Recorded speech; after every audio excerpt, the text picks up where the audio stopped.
Now, whatever you wanted to be, here's the question I want to ask you. Why did you want to be that? In other words, what was the feeling you were hoping to get from that? What were the sensations? What were you wanting to be and do? What were you wanting to get from that? And when I think back and I think about what I really want to be as an archaeologist is I wanted to discover things. I mean, that was the biggest thing. I wanted to discover things that had not been discovered before, something new, something unique, something different. And I wanted to share that with people. I wanted to be a person who went out and discovered and then shared that discovery with others. And you know what's interesting? I'm doing that today. I'm just not sticking my head in the sand and doing it. I'm doing it by sticking my head in other people's brains and finding out what makes them tick and find out what makes me tick and then sharing some of that.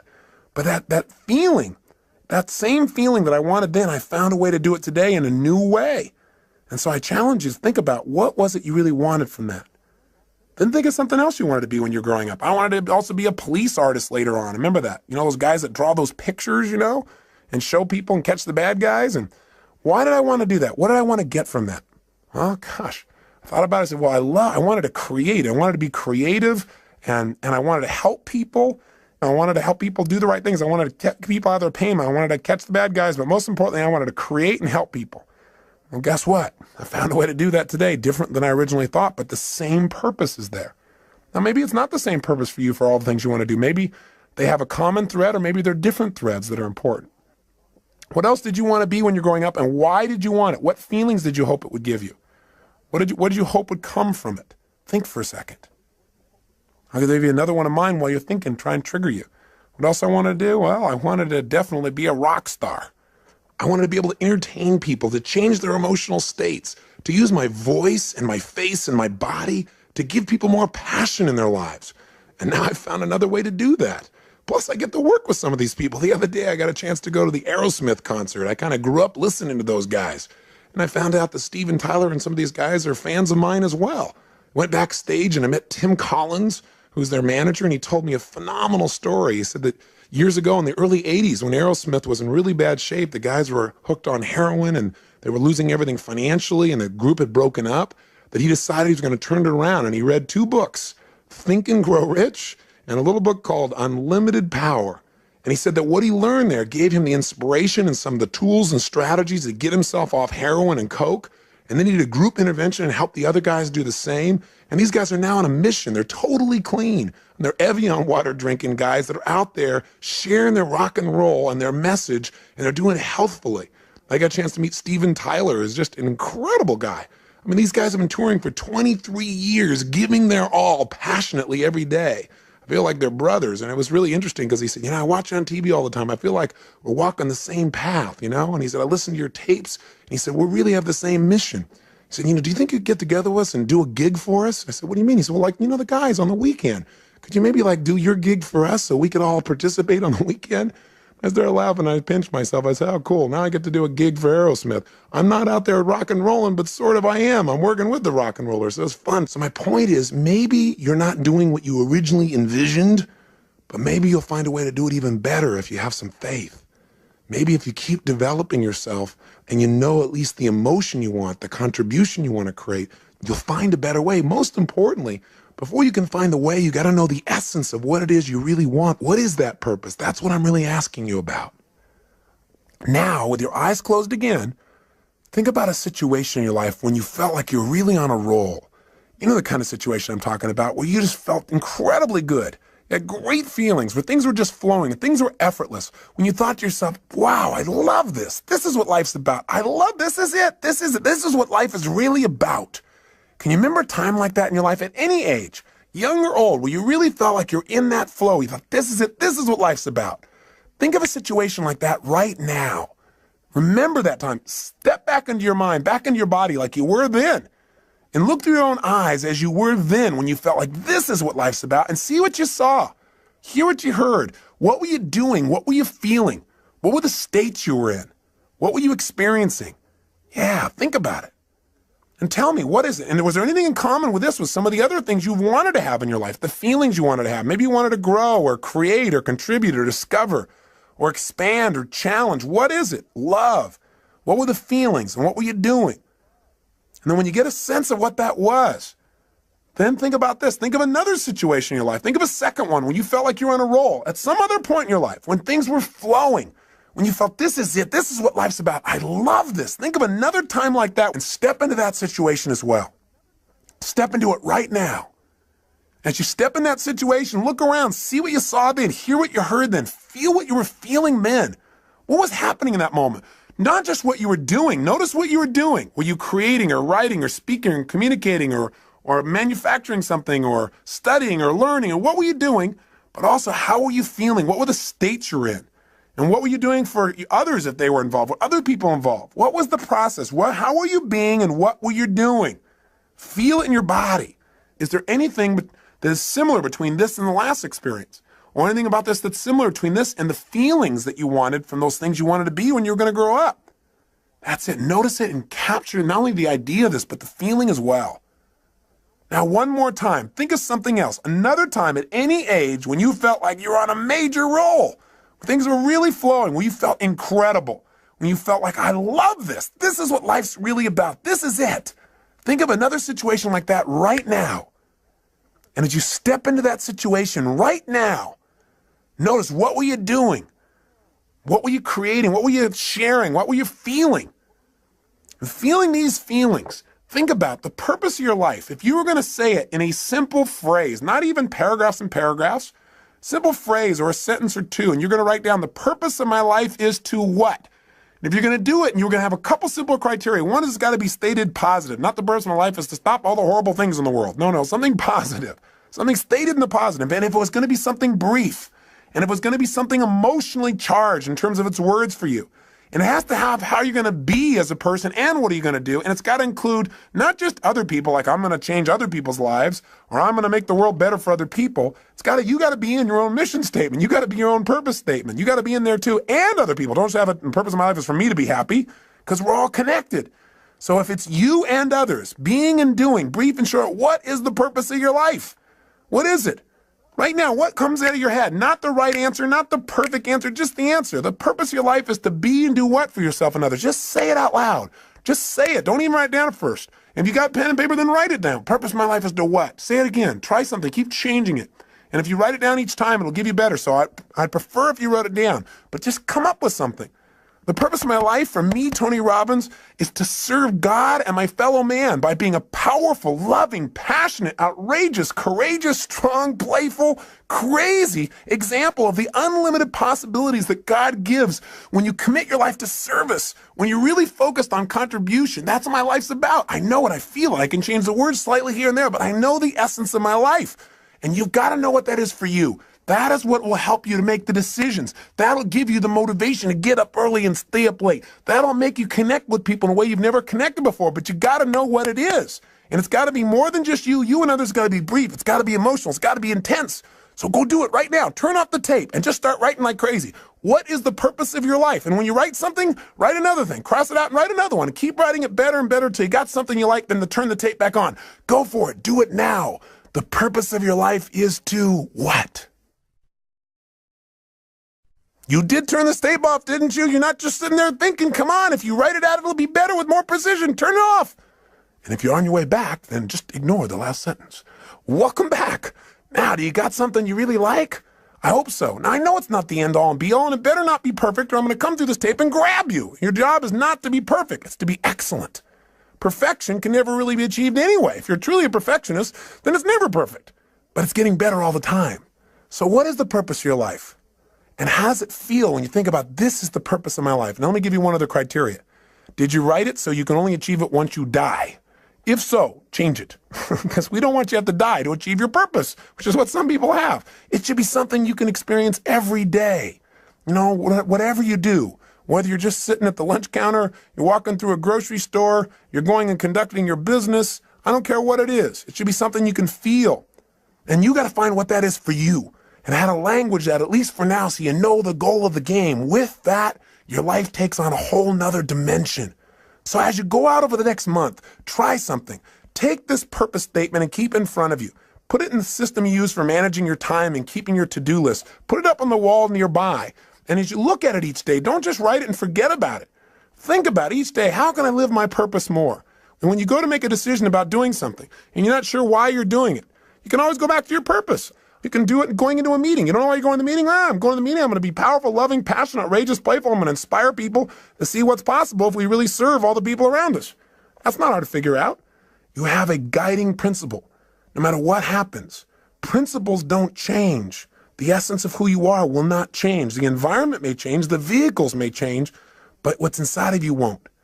And let me say one final thing to you before I send you off and have you take some more time to work on your mission statement. One is, if you want to send me your mission statement to Robbins Research, I'd love to receive it. I'd love to see how you've languaged the purpose of your life. So if you feel like doing that, please do and address it to me personally. But the other thing is this. I want you to realize that very often, not getting your dream gives you your destiny. What I mean by that is this. So often, as I said when we started this tape, people set up a goal or a dream and they don't get it, and then they feel so disappointed and so frustrated, sometimes resentful towards others or to their creator or towards themselves for not accomplishing or achieving it. But the truth of the matter is, whenever something happens, you must find an empowering meaning. You must ask yourself, how can I use this? If this was to serve a higher purpose in my life, how would I use it to serve a higher purpose? If this was going to make me into somebody more, how would I use it to make me more? And very often in life, if you really look back on your life, the worst situations in your life have been the best if you were willing to trust that it happened for a reason. That somehow, even though this is painful and you'd never want it to happen again, somehow this is going to serve you. Maybe you were hurt by someone or some situation, but because of that, your kids will never be hurt the same way you did when you were a child. Or maybe you went through some tough time, but because of that, you'll be able to help somebody else so they won't have to go through the same pain you did. Maybe the pain made you make a new decision and send you in a brand new direction that brought you to this destiny. I really, truly believe in my heart of hearts that if we're willing to trust and have faith and look for answers and actively pursue them, that every human experience supports us, even those that are painful. And I believe we can probably do them without the pain, but if the pain does strike or if something happens outside your control, which it will, then instead of living in fear that that'll happen someday, you want to live from the sense of certainty that says, no matter what happens, I will benefit from it because I will look for benefits and therefore I will find them. It's that simple. And I'll give you a good metaphor. There's a great movie, I'm sure you recall, it was called Field of Dreams. In it, they said, if you build it, they will come. In the movie, Kevin Costner seeks out an old man by the name of Doc Graham. He's played by Burt Lancaster. And when he first meets this man, he's going to see him to tell him about a field of dreams that Kevin has developed, a place where these old men could come back and play again, to be young again, to live their dream.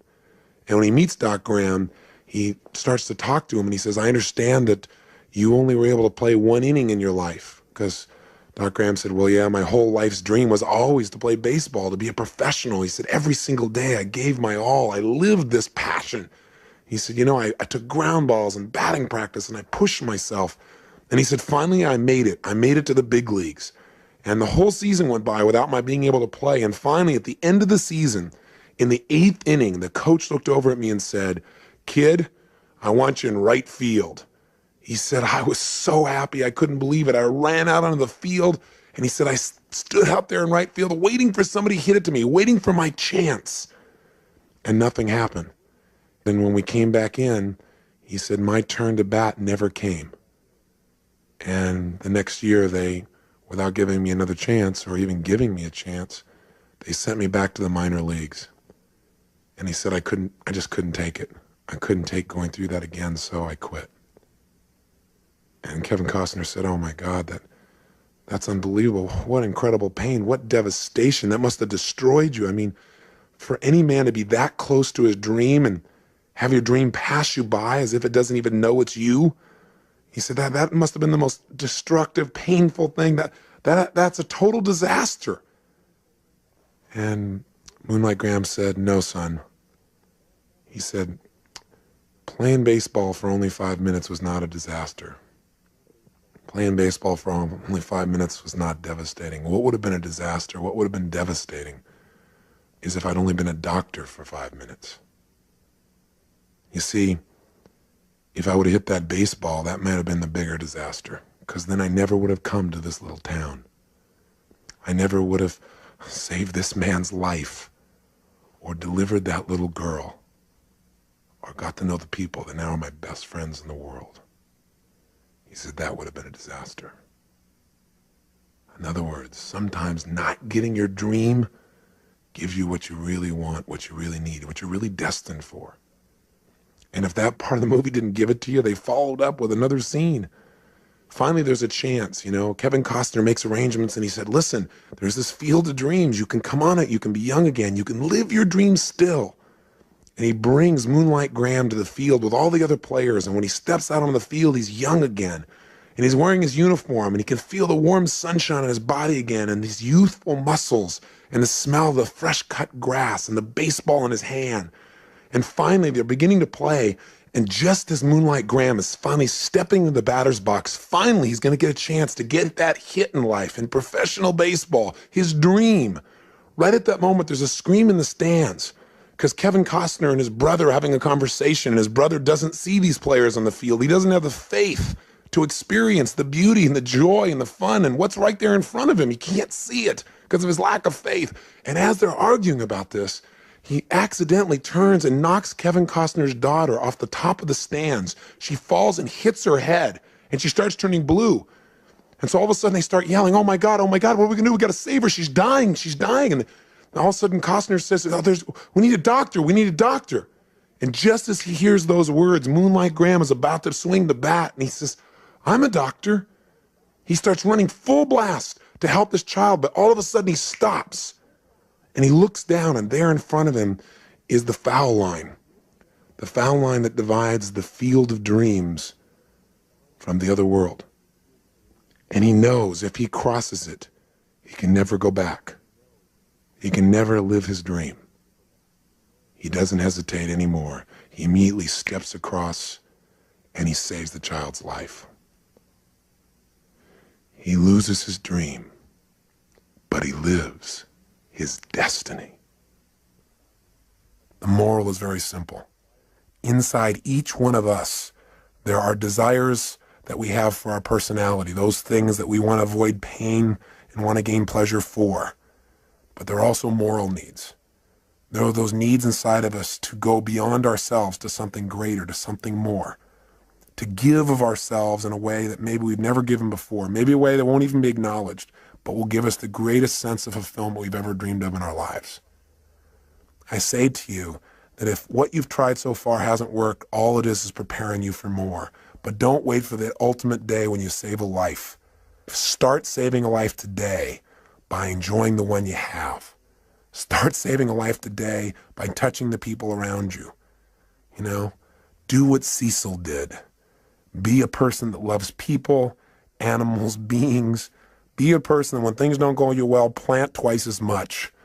Be a person who gives more than anybody else gives, and you'll be living your purpose, no matter how you language it.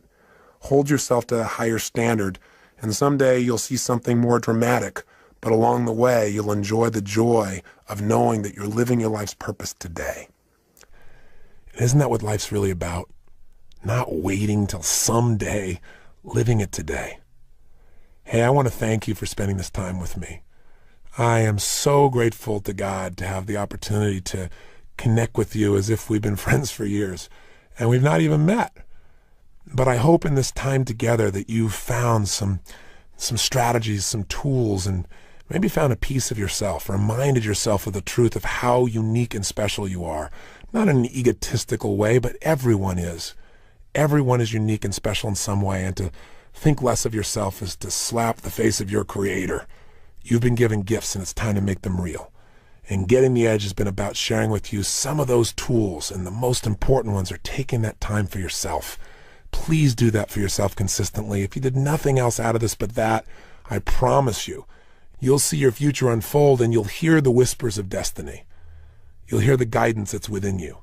But you got to take time to be alone and do that. And if you do it every day, you'll see a change. If you go through that results workshop and just change anything you're not willing to settle for anymore, and be honest with yourself. If you take and make those relationships magnificent and not settle in this area either, my God, everything in life changes when you've got someone to share it with that you love. Everyone you've ever been in a relationship with is a bonus to you. It's one of God's great gifts. But if you can find that soulmate, you got everything. And I have to say that for me, finding my soulmate, finding my wife Sage, was the richest day of my life, and every day is richer because of it. I hope for you, my prayer for you, is you find someone like that you have that kind of love for and they have that kind of love for you. Or if they're there, that you treasure them and you find a way to make that juicier every single day. If you do that, and on top of it, you energize and alkalize and get that vitality in your body. If you master your finances, turn your emotions into your friend, and you find your purpose, then the life you create will be so much greater than your dreams. Your old dreams will seem like cartoons by comparison to the life you're living. And if you're able to make those kinds of changes, you'll be able to stand proud knowing you're the one that did it. But I'll also have a special pride of knowing that maybe I helped in some little way to guide you deeper into connecting with yourself. Because the ultimate edge is connection with yourself, with your creator, with your friends, with your family, with life itself. And if you do that, then these 7 sessions were certainly well worth both our time. So I wish you well, my friend, and for now I say so long. But I hope I'll see you sometime soon and you'll share with me the story of your success and what you've done. Please email me, write me, or come see me in a seminar. I'd love to meet you personally. But until then, make sure that every day is lived to the fullest. Don't settle for less than you can be. Be one of the few who do versus the many who talk. And be sure to live with passion.